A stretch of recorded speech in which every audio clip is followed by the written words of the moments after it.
doing 35,000 damage in one Ash of War, all the way to flash banging the flash banger with nuclear orbital lasers.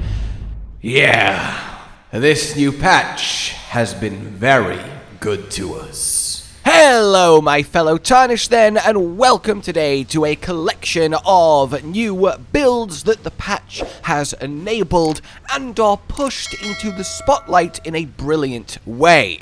Some weapons that were absolutely just, let's be honest, garbage, now raised to S tier and beyond status, and some weapons that were good but just got that little bit of a push to make you turn your head and go, oh, have you been there that entire time? Hello. And it's resulted in a whole load of new, fun, and most importantly, ridiculously powerful ways to play the game.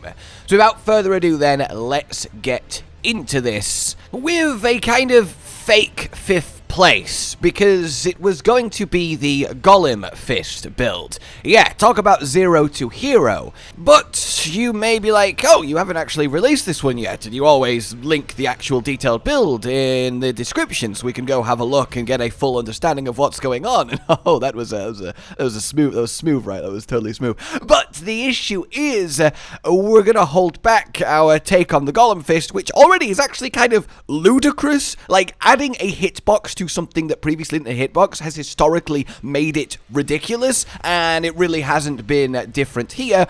But a number of talismans and even the heavy attack wondrous tier just don't work on it. So this is one that is more than likely going to wait until the next patch where you will see it rise even higher. But I do want to let you know that, hey, if you do like the weapon, go for it, because it does make a really fun punching, close-range, shotgun-esque build. So, with that out the way then, the true builds begin at number 4 with the new and improved Rakshasa. It got the Ash of War Weed Cutter a speed increase on its execution, and that might sound a little innocent, not that big of a deal, but it's really what it needed. Because when you're playing Rakshasa, you are going to be trading with the boss. It boosts your poise, and you really want to be getting in there and just tanking hits and returning your colossal bleeding slashes of your own. So being able to do that faster means two things: being able to build successive hits faster and bleed faster, so a lot more damage on top of just hitting more often, and two, you're hitting more often so you can heal more with something like the Great Rune of Millennia, as you're already taking hits and tanking it, so every single Weed Cutter slash, you're powering your health back up, and you can keep the exchange chain going for as long as possible. I think 51,000 damage in a single execution of this on Midra really tells you what you need to know when it comes to how silly you can push Rakshasa's great katana now. So if you are indeed sold in this brutal let's go toe-to-toe playstyle, well, this is what you need. A fairly simple yet effective setup. The stats are there for you: usual white mask, and this time thematically accurate Rakshasa's armor, your Millies, your Rottens, your Bloodlords, your Alexanders, the weapon itself, a random seal for your Golden Vow and your Flame Grant Me, Bestial Vitality is a nice touch here, a little bit more healing while you're trading with the boss, Thorny, and then Blood Sucking in your Wondrous. Pop Millennia's Rune and go to town. Next up then, oh yes, commence primary ignition.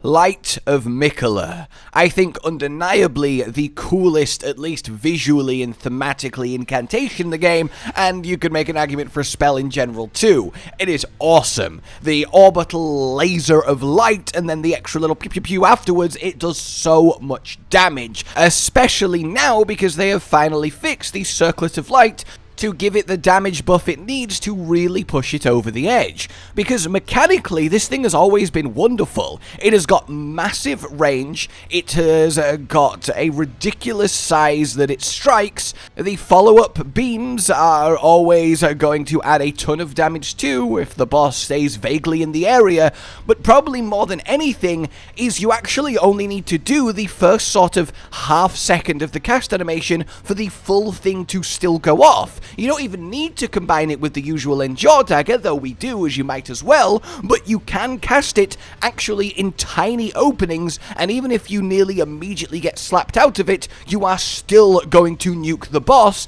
and that is really, really wonderful. Ironically, actually, getting hit out of it can let you cast it more often. As you cast it, get hit, roll up, cast it, get hit, roll up, and that's quite amusing. So now that we have all of that beautiful mechanical functionality, getting a little bit of a damage boost that really pushes it over the edge, yeah, turns it into a wonderful time. Ridiculous damage that kills any boss in like 3 to 6 casts. You can easily beat Radahn himself with his own Light of Miquella, and I really do think this is one of the most enjoyable ways to play this game, because it's just, I mean, you can see it, right? We all know that this incantation is freaking awesome, and now it really is freaking awesome.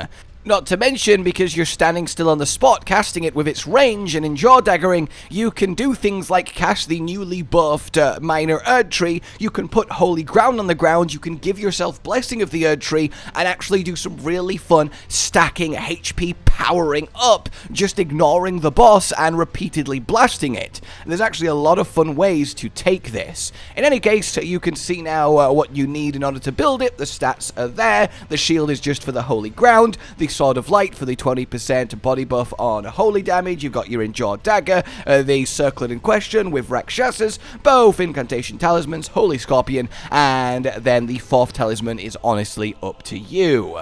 So, moving on then to, well, Bear Claws and Bear Roars. Oh yes, the Red Bear Claw with the Red Bear Hunt Ash of War. It's gained poise, it's gained damage, and that's all it needed to shine. Actually, all it needed was the poise. It already did really respectable damage, but now it absolutely shreds, which I guess is very apt given that it's based on, you know, shredding bear claws. An Ash of War that's a 3-hit combo that each comes with Shredding Wind that hits 2 more times, and all of it counts to multi-hit talisman build-up, on top of applying bleed exceptionally quickly for all of those boosts too, and the burst damage, coupled with now the poise to actually trade with bosses.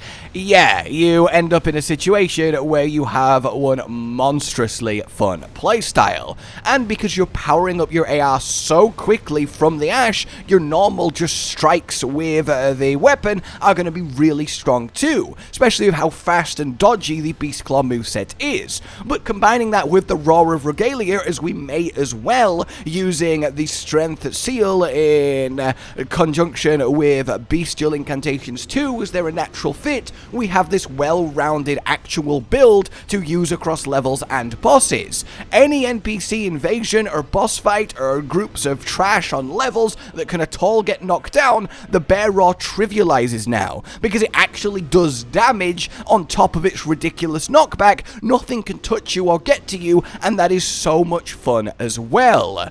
So yeah, all in all, the combination of double bleed bear really cannot bear to be ignored. And indeed, if you want to take up some bear arms, well, this is how you do it. The stats are there. You want your Red Bear's Claw, of course, alongside the Clawmark Seal, as that gets us our best incant scaling with the stat spread that we need. Your talismans, the standard multi-hit plus bleed combo with Alexander for the Ash of War. Your White Mask, your Rakshasas. In your Wondrous, you've got multi-hits, and then the second one is up to you.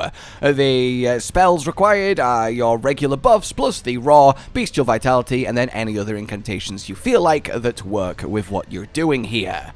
So I have saved the best till last, both thematically, power-wise, and just the most improved from the entire patch. It's proper, min-maxed, perfected euporia. Yes, the legendary twin blade of abundance of light finally is worthy of its name, and when you're doing this much damage per Ash of War, and the Ash of War charges in like 3 hits now, I exaggerate, but it's a tiny amount, it's so quick, on top of gaining even more holy damage, and you have like 40 plus seconds to use it fully charged, this thing starts to hit like a freight train. It is so much fun to use. I've always had a soft spot for the two-handed twin blade moveset, but the actual cycle of buffing it up and blasting actually feels not just fun, which it does, but viable. Like, this weapon has always been strong if you can use the Ash, but you've just never been able to. It charged too slowly, and you only got like 2 seconds to use it.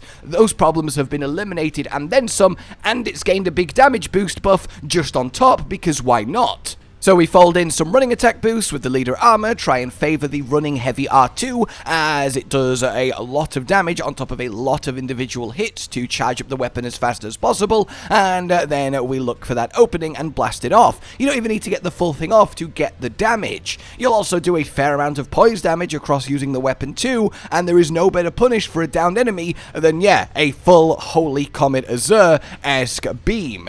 It really is supreme, and I cannot exaggerate, express, or really go over enough just how much this weapon has gained from this patch and how much it is worth playing with, both on a power and enjoyment level. We really have gone in properly to fine-tune the optimum way to get the most out of this newly god-tier weapon, and this has joined the ranks of the 10 best weapons in the entire game, never mind the DLC. I am so happy that euporia is now finally worthy of its legendary status, and I really hope you guys enjoy it if you choose to give it a spin, because it spins, because the Ash of War spins a lot and does a load of damage. So I thought that was quite cool. In any case, then, what you want to make this happen is euporia itself, the Sword of Light for the 20% holy damage body buff, as that's worth more than Flame Grant Me here. The holy damage is by far the biggest portion. A seal to use your buffs, leader armor in the chest, rakshasas everywhere else, Alexander's Holy Scorpion, Rotten Winged, and two-handed sword talisman. The best balance of your actual weapon attacks and the Ash of War that we had. In your wondrous physic, then, you want holy damage and either blood-sucking or thorny barbed, depending on how brave you're feeling. The stats have been there, as you can see, and then Golden Vow and any other incantations you feel like. So that is that. The build winners from the patch that are newly created and now newly worth playing, and then some. Look forward to a few more. We're testing Paul Blade of the Blood and a fun little way of playing Falx, but there is always new ways to build, and that's so exciting in a game like this. For now then, like if you enjoyed this, subscribe and hit the bell for more. Consider supporting the future of the channel on Patreon down below, and until we meet again, goodbye. Josh, Cotton, and Hollow with the videos, dropping the humor like a hammer on your tippy toes, bringing entertainment on a daily arrangement to take our insanity and turn it into entertainment. Yes, I said entertainment twice, to reiterate that it is nice to look into your faces on a mostly daily basis when you let us in your homes to make the whole world a stage. Goodbye.